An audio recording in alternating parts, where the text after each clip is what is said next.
The first one is okay. The second one, yes, it's okay. The third condition, yes, it's okay. The fourth condition, yes.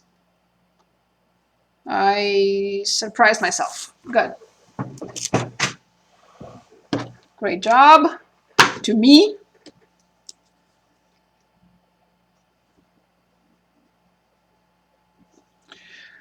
So the problem reads, sketch the graph of a function that satisfies all the given conditions. Okay.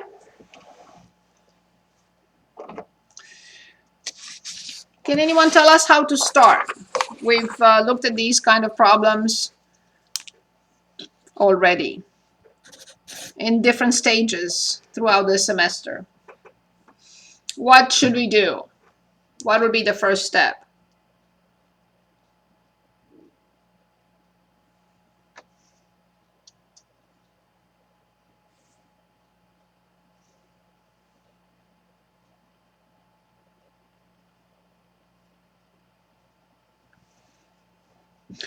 Well, I was hoping that you would say create a table, because that's what I'm going to do, and summarize all the information. And the same table over and over again.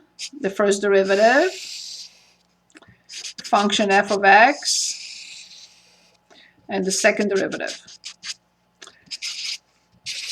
Put everything in and then make a decision how to proceed. Okay.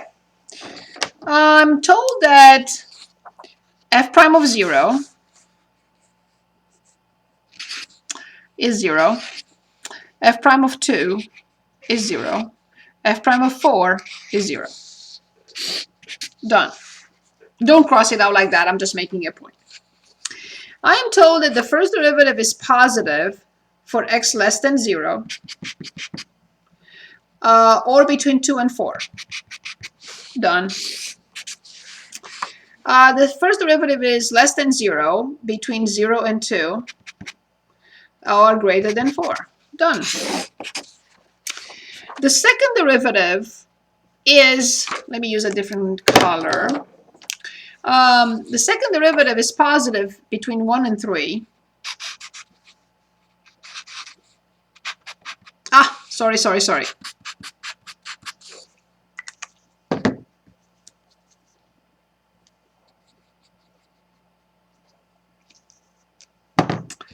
So that is done as well. And the second derivative is negative for less than 1 or greater than 3. It's all done. Before we decide how to continue or what the graph will look like, then we have to do some analysis here. What type of point is 0, comma, whatever? I can put any number I want in there. So, but 0, comma, whatever will be a local max. Then 2, comma, whatever, I can put any number I want, will be a local min. And 4, comma, whatever will be a local max. How do I know all these? I see that the derivative is either 0 or undefined. In this case, it's 0. And the derivative changes sign from positive to negative, from negative to positive, from positive to negative. Every time it changes from positive to negative, it's a local max. Every time it changes from negative to positive, it's a local min. So that I established already. Now, I have to look at what 1 and 3 represent, right? Where I know that whatever this is, 1, comma, whatever will be an inflection point, because the function opens downward when the second derivative is negative, opens upward when the second derivative is positive, and so on and so forth. So 1, comma, whatever will be an inflection point, and 3, comma, I don't know, it doesn't matter. I'll use any number I want. It's another inflection point. Now we're ready to put all this together and come up with a possibility of a graph that fulfills the given conditions. So we have action at 0. We have action at 1, at 2, at 3, and at 4.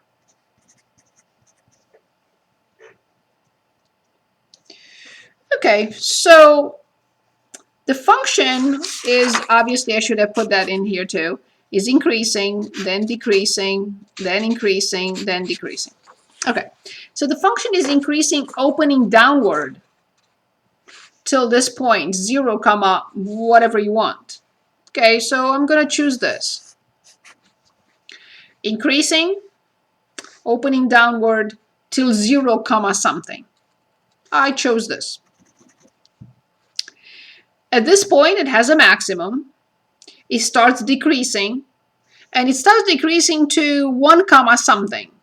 I decide to be 1, comma, something to be here. So it's still opening downward, but this time is decreasing till the point 1, comma. Where it changes concavity, it's still decreasing. It changes concavity till a point 2, comma, something. Okay, I'm going to say that 2, comma, something is here. Decreasing, opening up, inflection point, local max, inflection point till 2, comma, whatever, local min. Then the function still opening up, but this time it starts increasing till 3, comma, whatever you want. Okay, I'm going to consider here. This is my 3, comma, whatever I want. But at 3, comma, whatever, it has an inflection point. It changes concavity. It continues to increase to 4, comma, something. Okay, fine. Changing concavity. This is the inflection point. This is the local max. That's what I have. And then continue to decrease and continue to open down to whatever you want. This is what we are going to do in this section and the next with graphs. We're going to put all the information together.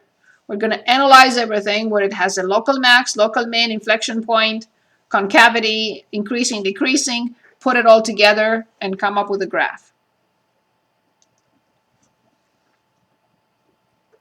Thank you for choosing that problem. I chose it. Okay, do you need another example like this, or we continue with other types? Anything? Anything, anyone, anything.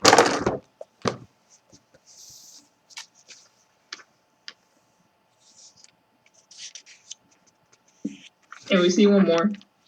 Of this kind? Yeah. But good. Would you like to choose? 26. Okay, 26 is good. Let's take a look at 26. But is there any question here? Do we have any doubts about this, or how is it?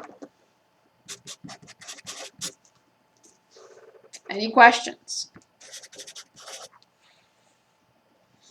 Okay, take a break because I need a while to copy everything. F prime of 1 equals f prime of -1 and equals 0. F prime of x is less than 0 if the absolute value is less than 1. F prime of x is greater than 0 if 1 is less than the absolute value, less than 2. F prime of x, did I lose it? Yeah, no. Okay, f prime of x is -1 if the absolute value of x is greater than 2. The second derivative is less than 0 if -2 less than x less than 0, and inflection point 0, 1. Okay, give me 1 second to check and make sure that I copied everything correctly. So that is correct. Less than 0 if, yes, that's correct. Greater than 0, 1, okay. Negative 1, okay, if the absolute value is greater than 2. The second derivative is less than 0 if that's correct, an inflection point. Okay, let me put this away. Okay, perfect. So like before, we have to analyze everything step by step, and we have to create a table so we can work on the graph.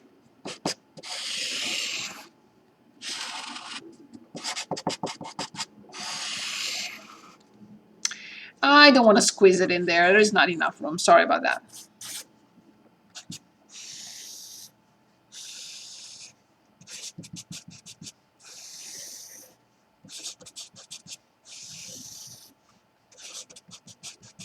Okay. So, negative infinity to infinity. So f prime of 1 and f prime of negative 1 are 0.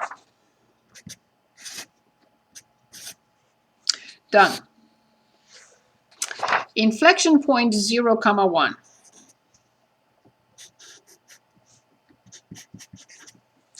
Done.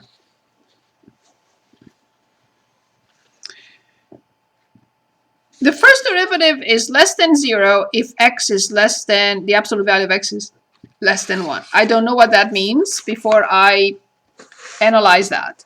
So the absolute value of x is less than 1. If you remember how we solve this absolute value inequality, we've solved these before. If you don't remember this, let me know and I'll do it again. We get this. So the absolute value of x less than 1 really represents x being between negative 1 and 1. So you can say this is this. They just wanted to trick us. So the first derivative is negative between these points. Fine. Done. Then the first derivative is greater than 0 if the absolute value is between 1 and 2. I don't know what that means. I have to take it aside and work on it. So 1 less than the absolute value of x less than 2. Okay. First, we're going to analyze one side. The absolute value of x less than 2, like before, it means negative 2 less than x less than 2. Now we have to analyze the other side.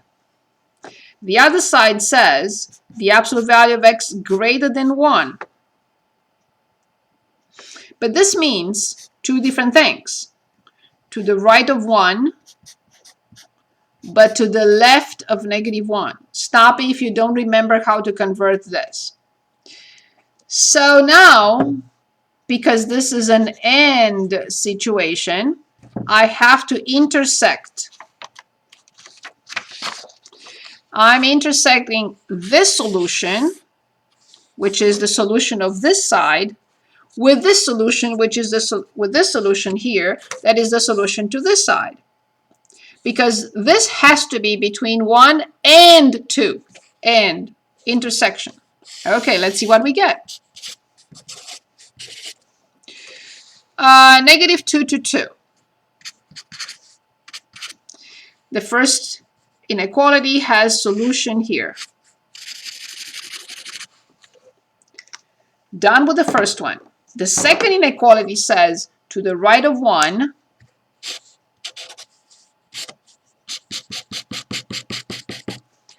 or to the left of negative 1.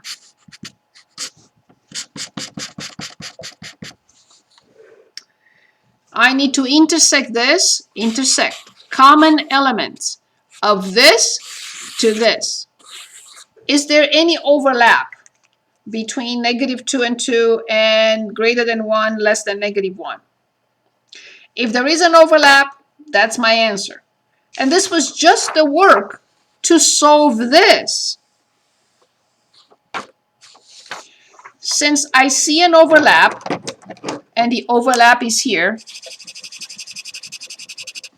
and here, I can say that all this is just to trick us. This means negative 2 to negative 1, union 1 to 2. Okay, then the first derivative is greater than 0 for this and this. Okay, between -2 and -1, positive, and between 1 and 2, positive. Finally done. Okay, now the first derivative is constant, is -1 if the absolute value of x is greater than 2. Again, we know that this is greater than 2 or less than -2. So remember, it's constant. If it's constant, then at that time the function has to be a line, either with a negative slope like a -1 or with a positive slope, which is not the case. But if the first derivative is a number, then the function must be linear on that territory. Greater than 2 is negative, and less than -2 is negative. And I make myself a note so I don't forget.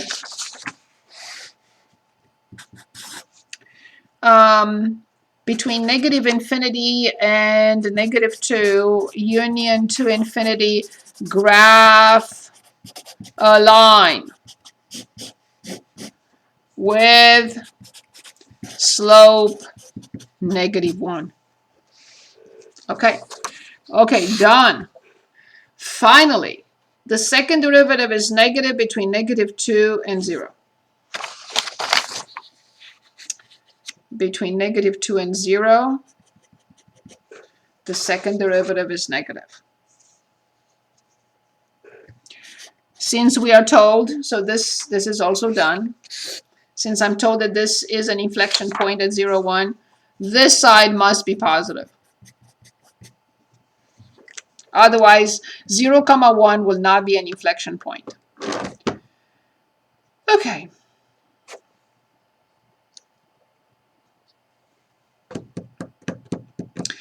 Now, since it's a line, that's why I wrote myself a note.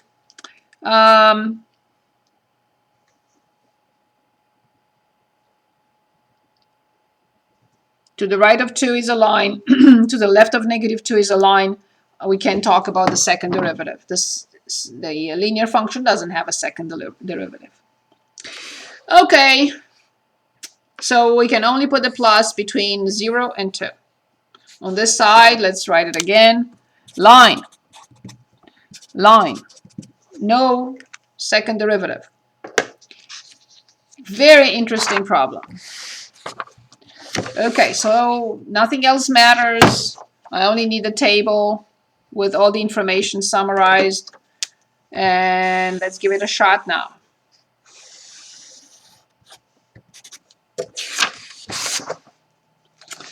Okay, let's see what we have. Obviously 0, 1, that's carved in stone. Let me use a different color. 0, 1 is carved in stone. This is -1, this is -2, 1 and 2. So it is a line to the left of -2. The function will be aligned with a negative slope, which is -1.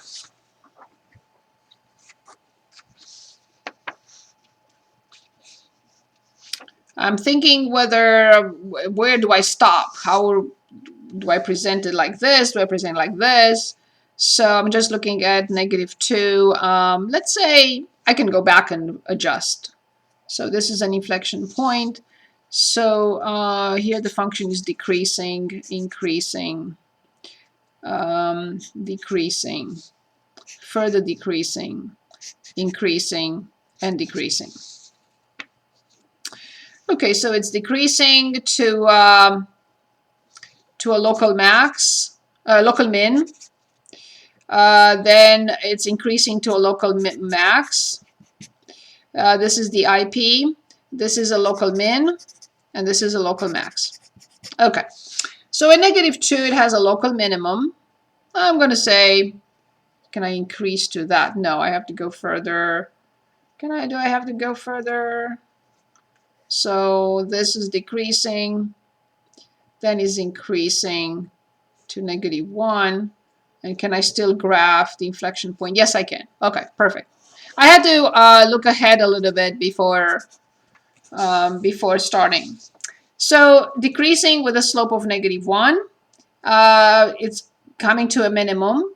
When it starts increasing, opening down, increasing and opening down to -1, blah, blah, blah, I don't know.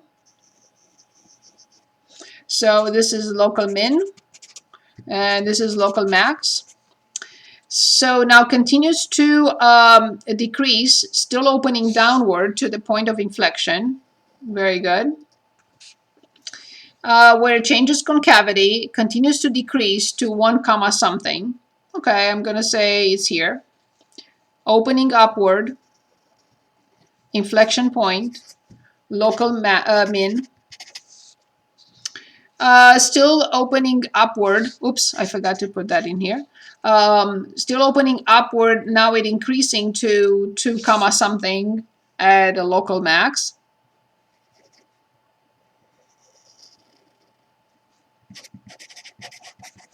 From this point on is again aligned with a negative slope and the negative slope of -1.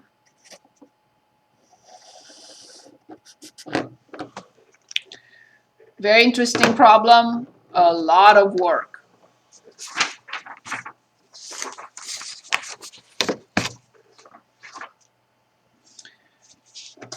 Okay, so I like to move on. Let me see how I am with the time here. I'm okay so far.